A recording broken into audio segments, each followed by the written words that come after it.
ስጋቶች መልካቸውን እየለወጡ መጥተዋል። ኢራን የማይነካውን ነካችሏታል። የዓለም ኢኮኖሚ ተሽመድምዷል። አያቶላዎቹ የሆርሙዝን ሰርጥ አግተው የዓለም ሀያልነታቸውን ማሳየታቸው ብቻ ይበቃቸውም አይመስልም። አሁን ደግሞ የዓለምን የኢንተርኔት መስመር ለመበጣጠስ አንድ ክፍለ ዘመን ወደ ኋላ ለመጎተት ቆርጠው ተነስተዋል ይባልላቸዋል። የተፈራ ሆኗል። ኢራን የዓለምን የኢንተርኔት መስመር በመበጣጠስ ጨለማ ውስጥ ለመክተት ዝታለች። ደግሞም የሚያስቆማት አለመኖሩ ጉዳዩን አስኪ አድርጎታል። በሆርሙዝ ሰርጥ ውስጥ የዓለም የኢንተርኔትና የገንዘብ ዝውውር ደም ስር በሆኑትና ከባህር ጥቂት ሜትሮች ብቻ ዝቅ ብለው የፋይበር ኬብሎች ላይ ኢራን አህጉራት ወደ ዲጂታል ጨለማ ሊከት የሚችል አስደንጋጭ የመጨረሻ ማስጠንቀቂያ ሰጥታለች። ዩናይትድ ስቴትስ በእስራኤልና በኢራን መካከል ለ2 ሳምንታት ቆየ ተብሎ የታሰበው ከዛ ደግሞ 2 ወራት ሊደፍን ጥቂት ቀናት ሲቀረው ጉዳዩን እጅግ አስቸጋሪ አድርገው ፋታ ተሰጥቶት የነበረው ተኩስ አቁም ስምምነት ሊፈርስ ቀናት ቀሩ እየተባለ ቀጠለ ጉዳይ ነው። ቴህራን የዓለም አቀፍ ግንኙነት የሚደግፉትን የባህር ስር የፋይበር ኦፕቲክ ገመዶችን ለመቁረጥ ሁሉም አቅሞች እንደምትጠቀም በግልጽ ማስጠንቀቋም የሚዘነጋ አይደለም። ማስጠንቀቂያዎቹ ለዛቻ ብቻ የሰነዘሩ እንዳልሆኑ ይነገራል። የኢራን የውጭ ጉዳይ ሚኒስትር ሰይድ አባስ አራግቺ ከፓኪስታኑ አቻቸው ጋር ባደረጉት ቀደም ያለ የስልክ ውይይት ይህኑ አረጋግጠዋል። እርምጃው አሜሪካ በባህር ላይ ለምትጥለው እገዳ፣ በወደቦች ላይ ለምትሰነዝረው ዛቻና ቴህራን በባህር ሰላጤ ውስጥ የጠላት ቴክኖሎጂ መሰረተ ልማት ስትል ለምትጠራው መከላከያ የሚወሰድ ህጋዊ ራስን የመከላከል እርምጃ መሆኑን ጠቁመዋል። የጉዳዩ አሳሳቢነት ከፍተኛ ነው። ከዚህ በላይም ሊሆን ይችላል። እነዚህ የፋይበር መስመሮች ከ95 እስከ 99 በመቶ የሚሆነውን የዓለም አቀፍ የኢንተርኔት ትራፊክ፣ የድምጽ ጥሪዎችን፣ ኢሜይሎችን፣ የቪዲዮ ስርጭቶችና በቀን $10 ትሪሊዮን የሚገመት የፋይናንስ ግብይቶችን የሚሸከሙ ናቸው። እነዚህም የዘመናዊው ዓለም የደም ስር ዝውውር ስርዓት ተደርገው የሚወሰዱ ናቸው። በፋርስ ባህረ ሰላጤ ወይም ቀይ ባህር ላይ የሚፈጸም አንድ ሆነ ተብሎ የሚደረግ የኬብል መቆረጥ ተከታታይ የኤሌክትሪክና የኢንተርኔት መቋረጥን ያስከትል ይችላል። የስዊፍት መልእክት ልውውጥን ያሽመደምተዋል። የሰነደ መዋለ ንዋይ ግብይቶችን ሊያቆም፣ የክሬዲት ካርድ ፈቃዶችን ሊያግድና በየዓመቱ በአጠቃላይ $150 ትሪሊዮን የሚደርሰውን የድንበር ተሻጋሪ ባንክ ክፍያዎች ሊያስተጓጉል ይችላል። አሁን ላይ በመላው ዓለም ገበያዎችና ማህበራዊ ትስስር ገጾች ላይ የተስተጋባ ያለው የብላክ ሮክ አስከፊ ትንበያ የቅዠቱን መጠን ጠቋሚ ያደርገዋል። አንድ በሚገባ የተጠቃ ጥቃት አውሮፓውያን አቆጣጠር በ2008 ከደረሰው የፋይናንስ ቀውስ ጋር የሚመጣጠን ግን ደግሞ በወራት ሳይሆን በጥቂት ሰዓታት ውስጥ የሚከሰት የኢኮኖሚ ውድመት ሊሆን ይችላል። ይህ ጉዳይ ከእንግዲህ በንድፈ ሀሳብ ደረጃ ብቻ የሚቆም አይደለም። ድሮኖች በባህሪና በተባበሩት አረብ ኤሚሬቶች በሚገኙ የአማዞን ዌብ ሰርቪስ የመረጃ ማዕከላት ላይ ጥቃት ሰንዝረዋል። ይህም የአገልግሎት ቀጠናዎችን በማቋረጥ ቀጠናዊ የባንክ አገልግሎት፣ በክላውድ አገልግሎቶችና በሎጂስቲክስ ላይ ከፍተኛ ድንጋጤ ላለም ፈጥሮባታል። የኢራን ጦር እነዚህ ተቋማት ለአሜሪካ ወታደራዊ አገልግሎት ይውላሉ በሚል ለፈጸመው ጥቃት ያጸፋ እርምጃ መሆኑን መግለጹም የሚዘነጋ አይደለም። በታሪክ ለመጀመሪያ ጊዜ በንግድ የመረጃ መሰረተ ልማቶች ላይ የተፈጸመና የተረጋገጠ በጦርነት ጥቃት ሆኖ የተመዘገበም ሆኗል። በእርግጥ ከሳምንታት በፊት የሆነ ነው። በምክትል ፕሬዚዳንት ጄዲ ቫንስ፣ በስቲቭ ዊትኮፍ እና በጃሬድ ኩሽነር የሚመራው የአሜሪካ ቡድን እንኳን መፍትሄ ሳይሰጠው የተመለሰበት ጉዳይ እንደሆነ ተንታኞች ያስቀምጣሉ። ቀድሞውንም ቢሆን ከአምስቱ አንዱን የዓለም የነዳጅ ፍላጎት የሚያስተናግዱት የፋርስ ባህረ ሰላጤና የቀይ ባህር አሁን ደግሞ የፕላኔታችን እጅግ ተጋላጭ የሆኑ የዲጂታል ደም ስሮች ሆነዋል። 17 የባህር ስር ኬብል ስርዓቶች በእነዚህ ውሃዎች ውስጥ ይተላለፋሉ። ብዙዎቹ የኢራን ትናንሽ ሰርጎች መርከቦች፣ ተዋጊ ጀቶችና በርቀት የሚቆጣጠሩ ፈንጂ አጥማጆች በቀላሉ ሊንቀሳቀሱባቸው በሚችሉ የባህር ዳርቻዎች አቅራቢያ የሚገኙም ናቸው። በአንድ ወቅት አንድ የምህንድስና ተአምር ይታዩ የነበሩ ፕሮጀክቶች የሜታ 2 አፍሪካ ፐርልስ ቅጥያ፣ የኳታሩ $500 ሚሊዮን የፋይበር ኢን ደ ጎልፍ፣ የሳውዲ ኤስቴስ ግሩፕ $800 ሚሊዮን ሲልክ ሊንክና የተባበሩት አረብ ኤሚሬቶች ኢራቅ ወርልድ ሊንክ አሁን ላይ በጦርነት ባልተጠበቁ ምክንያቶች ጸጥ ረጭ ብለዋል። ኬብል የሚዘረጉ መርከቦች በአካባቢው ላይ የሉም። በአቅራቢያውም ስራ ቆመዋል። ሰራተኞቻቸው ወታደራዊ ዘመቻዎችን ምክንያት አድርገው ከቦታው እንዲለቁ ተደርገዋል። በአፍሪካ በአውሮፓና በኤዥያ በ3 ቢሊዮን ህዝብ በሰከንድ እስከ 180 ቴራቢት መረጃ ለማድረስ የታቀደው 45000 ኪሎ ሜትር ርዝመት ያለው የሁለት አፍሪካ ስርዓት የፋርስ ባህረ ሰላጤው ክፍል እንዲቆም ተደርጓል።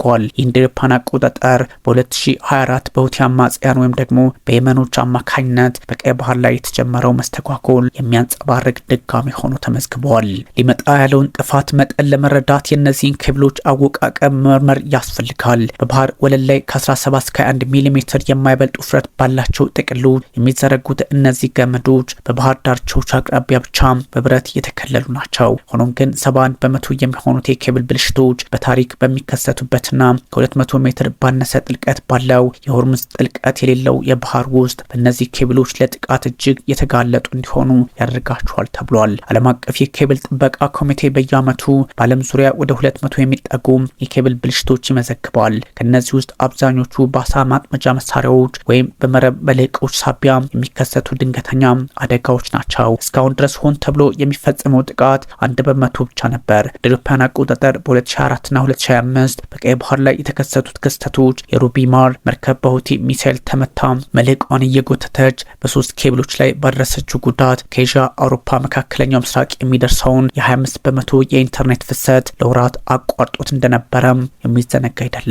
በዓለም አቀፍ ደረጃ 63 ብቻ የሆኑትና በመካከለኛው ምስራቅ ደግሞ ከ2 እስከ 4 ብቻ የሚገኙት ጥገና ሰጪ መርከቦች ተፋላሚ ወገኖች ሊከለክሏቸው ወደሚችሉ የባህር ክልሎች ለመግባት የደህንነት ዋስትና ይፈልጋሉ።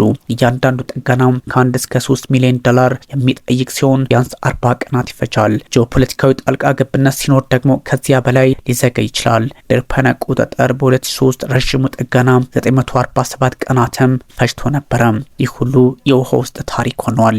የኢራን ወታደራዊ ዶክትሪን በትክክል ይህን ተጋላጭነት ለመጠቀም የሚያስችል መልኩ ተሻሽሏል ወይም ደግሞ አስተካክለውታል። የኢንፎርሜሽን ደህንነት ተንታኞች የመቀስ ስትራቴጂ ብለው እንደሚጠሩት የኢራን አብዮታዊ ዘበኛ የባህር ኃይል አርጂሲ ዓላማው ሙሉ በሙሉ ማውደም ሳይሆን የታለመ ጥፋት ማድረስ ነው። ይህም ትናንሽ ሰርጓጅ መርከቦችን በመጠቀም ኬብሎችን መቁረጥ ወይም ፈንጂዎችን መትከል፣ ዋነኞቹን በመጠቀም ቦምቦችን ማያያዝ ወይም በኢራን ቁጥጥር ስር ያሉ የንግድ መርከቦች መልህቆቻቸው በኬብል መስመሮች ላይ እንዲጎተቱ ማድረግን ይጨምራል ተብሏል። ቴህራን አሜሪካ ሊኖራት ለሚችለው የወታደራዊ ግስጋሴ ምላሽ ለመስጠት በሆርሙዝ ሰርጥ አንዳንድ ክፍሎች ላይ ቀድሞውኑ የባህር ፈንጂዎችን ማምከኗም የሚዘነጋ አይደለም። ይህንን የጥቃት ዝርዝር ወደ ፋይበር ኦፕቲክ መስመሮች ማሳደግ የጠላት ቴክኖሎጂ መሰረተ ልማት ተብለው ከተመደቡት የመረጃ ማዕከላት ጎን ለጎን የማይታሰብ አይደለም። የኢራን የመንግስት መገናኛ ብዙሃን እነዚህን ማስጠንቀቂያዎች እያስተጋቡ ሲሆን ከፍተኛ ተደራዳሪዎችም ዲፕሎማሲው በአሜሪካ መጥፎ ፍላጎት ምክንያት የተስተጓጎለ መሆኑን ይገልጻሉ። በስቲምሰን ሴንተር የሚገኝ አንድ ተንታኝ እንደሚለው ከሆነ መደበኛ አደጋዎች የሚያስከትሉ መሳሪያዎች በኢራን ወይም በሁቲ ኃይሎች እጅ ሲገቡ እንደ ጦር መሳሪያ ሊያገለግሉ ይችላሉ። የባህረ ሰላጤው ሀገራት ሳውዲ አረቢያ፣ የተባበሩት አረብ ኤሚሬቶች፣ ኳታርና ባህሬን ከነዳጅ በኋላ የሚኖራቸውን የወደፊት ተስፋ በእነዚህ መሰረተ ልማቶች ላይ ጥለዋል። በሪያድ ያለው የቪዥን 2030 የተባበሩት አረብ ኤሚሬቶች የአርቲፊሻል ኢንተለጀንስ ስትራቴጂና የኳታሩ ዲጂታል አጀንዳ 2030 በመረጃ ማዕከላትና ግዙፍ የአይ ፕሮጀክቶች ላይ በ10 ቢሊዮን የሚቆጠር ዶላር ፈሷል። በሳውዲ ህዝብ ኢንቨስትመንት ፈንድ ባለቤትነት የሚመራው ኤስቲሲ ግሩፕ ሱሪያን ከመረጃ ማዕከላት ጋር የሚያገናኘው 4500 ኪሎ ሜትር የስልክ ሊንክ አውታረ መረብ ላይ 800 ሚሊዮን ዶላር ኢንቨስት እንዳደረገ ይታወሳል። የኦሬዱ ኮሪደር ከኦማን ባህረ ሰላጤ ተነስቶ በሆርሙዝ በኢራቅ ቱርክና በፈረንሳይ በኩል ያልፋል። የወርልድ ሊንክ 700 ሚሊዮን ዶላር የሚያወጣው ደግሞ የተቀላቀለ መስመር ከተባበሩት አረብ ኤሚሬቶች እስከ ኢራቅ አልፋው ድረስ የሚሄድ ሲሆን ከዚያም በየብስ ወደ ቱርክ ያመራል። እንደ ፓርቲ ቴሌኮም፣ ቻይና ሞባይል፣ ኤምቲኤን፣ ኦሬንጅ ቴሌኮም፣ አጅቤትና ቮዳፎን ያሉ ኩባንያዎች የሜጋ 2 አፍሪካ ጥምረት ለ3 ቢሊዮን ህዝብ ከፍተኛ ፍጥነት ያለው ኢንተርኔት ለማቅረብ የበቃ ነበረ፣ ቃልም ገብቶ ነበረ። እነዚህ ፕሮጀክቶች የበረሃ ግዛቶችን ወደ ዓለም አቀፍ የኤአይ ማዕከልነት መለወጥ ዓላማቸውን አድርገው ነበር። አሁን ግን ሌላ ጣጣ ውስጥ ገብተዋል። ነገር ግን ጦርነቱ የእነዚህን አገራት ደካማ ጎን እያጋለጣቸው ነው። ኢራን ድሮኖች በመጋቢት ወር በተባበሩት አረብ ኤሚሬቶችና በባህሬን የሚገኙ የአማዞን ተቋማት መምታታቸው በክልሉ በሚገኙ ዋና ዋና የመረጃ ቀጠናዎች ላይ ከፍተኛ ብልሽት አስከትለዋል። መቋረጡ የአቡዳቢ ኮመርሻል ባንክ፣ ኤሚሬቶች ኤንቢዲ፣ ካሪም የተባለውን የትራንስፖርት አገልግሎት፣ የስኖው ፍላይክ የመረጃ ክላውድንና ሌሎችንም ጎድቶባቸዋል። የኢራን ፋርስ የዜና ወኪል በባህሬን የሚገኘው ጣቢያ የአሜሪካ ወታደራዊ የኤአይ ስራዎችን የሚደግፍ እንደነበርና የአንትሮፒክ ክላውድ ሞዴል ለደህንነት መረጃዎች አገልግሎት ሲውል እንደነበር ይገልጻል። የባህር ሰላጤው መንግስታት ደግሞ በመቶዎች የሚቆጠሩ ሚሳይሎችንና ድሮኖችን ቢመክቱም የመሰረተ ልማቶችን ወደ ነበሩበት ለመመለስ የሚፈጀው ጊዜ ሳምንታትን፣ ወራትን፣ አመታትንም ሊፈጅባቸው ይችላል። ራይስታድ ኢነርጂ እንደሚገምተው የኢነርጂ መሰረተ ልማቶች ጥገና ብቻ 26 ቢሊዮን ዶላር የሚያስወጣቸው ይሆናል። የዲጂታል ውድመት ውድመቱ ግን በዚህ አሃዝ ብቻ የሚቆም አይደለም፣ በብዙ እጥፍ ሊሆን እንደሚችል ይነገራል። በእርግጥ ይህ መረጃ የወጣው ከሳምንታት በፊት እንደሆነ ልብ ይለዋል። ዓለም አቀፍ ውድቀት አስከፊ ሊሆን እንደሚችል ሳይታለም የተፈታ ነው። ከ90 በመቶ በላይ የዓለም አቀፍ ፍሰት በግብጽ በኩል የሚያልፈው የቀይ ባህር ኮሪደር ውስጥ የሚደረገው የአውሮፓ ኤዥያ ግንኙነት ሙሉ በሙሉ ሊቆም እንደሚችልም የተነበየ። ለኢኮኖሚ እድገት በሁለት አፍሪካ ኬብል ላይ ተስፋ የጣሉ የአፍሪካ ሀገራት 33 ሀገራትን በማገናኘት ከዚህ ቀደም ከነበሩት ኬብሎች በበለጠ አቅም የሚሰጠው ለብቻ የመገለል አደጋ ተጋርጦባቸዋል። ለጂኦ ኤርቴልና ታታ ኮሙኒኬሽን በሆርሙዝ መስመሮች ላይ የምትደግፈው ህንድ አስቀድማ የአደጋ ጊዜ ቅድ ማውጣቷም ይህኑ የሚያረጋግጥ ነው። ደቡብ ምስራቅ ኤዥያ፣ አሜሪካና ራቅ ያሉ የፓሲፊክ ደሴቶች የመረጃ መዘግየትም አልፎም የኢንተርኔት መቋረጥ ሊያጋጥማቸው ይችላል። በቀን $10 ትሪሊየን የሚንቀሳቀሳቸው ስዊፍት የውጭ ምንዛሬ፣ የደህንነት ሰነዶች፣ የክሬዲት ካርዶች፣ የፋይናንስ ገበያዎች ለስርዓታዊ ውድቀት እንደተጋለጡም ተነግረዋል። አንድ የተቆረጠ ዋና የኬብል መስመር ትራፊክን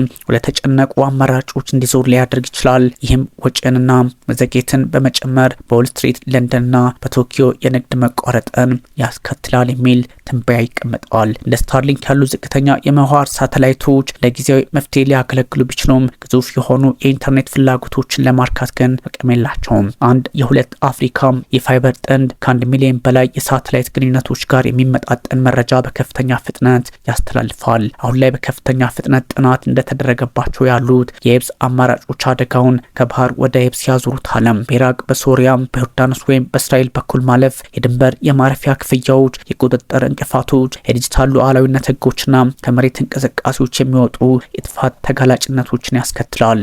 የግንባታ ወጪዎችም ይጨምራል። ጥገናውም የማይቆም የራስ ምታት ይሆናል ተብሏል። ሜታ ደቡብ አፍሪካን በቀጥታ ከኤዥያና ከሰሜን አሜሪካ ጋር የሚያገናኙና ባህረ ሰላጤውን ሙሉ በሙሉ የሚያልፉ የህንድ ውቅያኖስ መስመርን ጀምረዋል። ይህ ደግሞ መቼ ይሆናልና ይሳካል በእርግጥም አስቸጋሪ አድርገዋል። ይሁን እንጂ እንዲህ አይነት ለውጦች ዓመታትን በቢሊዮን የሚቆጠር ዶላር የሚጠይቁም ናቸው። ግን ደግሞ ክልሉ አሁን ላይ የሌለው ውድ ጊዜ ብቻም ሆነዋል። የወታደራዊ ሳይንስ ሊቃውንት ወይም አዋቂዎች፣ ስትራቴጂካዊ ተንታኞች የኢራን ወታደራዊ አቅምና ዝግጁነት እጅግ ዘመናዊ፣ ብርቱና በቀላሉ የማይበገር እንደሆነ ይገመግሙታል። ኢራን በመለስተኛ ሰርጓጅ መርከቦች፣ በሰው ኃይል የማይታዘዙና በራሳቸው በሚንቀሳቀሱ ውስጥ ተሽከርካሪዎች የባህር ላይ ማለት ነው፣ እንዲሁም በፋርስ ባህረ ሰላጤ ውስጥ ባካበተቻቸው ጥልቅ የባህር ውስጥ ፈንጂዎች የመቅበር ጥበብ ከፍተኛ ልምድ ታግዛ በመሆኑ ከጠላቶቿ ጋር ቀጥተኛ የሆነ የባህር ላይ ግልጽ የጦርነት ፍልሚያ ውስጥ መግባት ሳያስፈልጋት ተመጣጣኝ ያልሆነና እጅግ ከፍተኛ የሆነ ጉዳት የማድረስ ብቃት አላት። አሁን ላይ በዚህ ሰፊ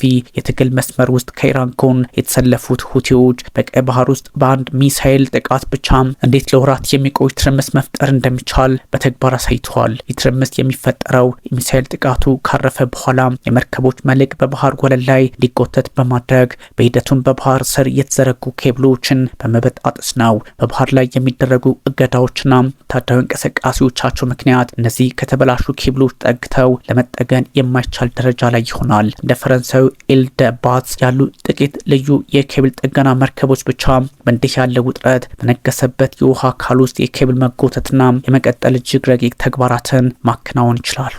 ግን እንዴትና እስከ መቼ የሚለውም በጥያቄ መልክ የሚታለፍ ነው። በኢስላማባድ የሚካሄደው ድርድር ደግሞ ሲጀመርም ሳይጀመርም እጅግ አስቸጋሪ ነው። ሁኔታዎች መልካቸውን እንዲቀይሩ አድርገዋል። የዓለም አቀፍ ኬብል ጥበቃ ደግሞ በእንደዚህ አይነት አካሄድ ኮሚቴው ማለት ነው እንደሚገምተው በአሁኑ ሰዓት የኬብል ስርዓቶች 1.5 ሚሊዮን ኪሎ ሜትር ስፋት ያላቸው ሲሆኑ ከአየር ትራፊክ ቁጥጥር ጀምሮ እስከ አክሲዮን ገበያዎች ድረስ ለሁሉም ነገር መሰረት የሆኑ የድምጽ የመረጃና የፋይናንስ ልውጦችን ይሸከማሉ።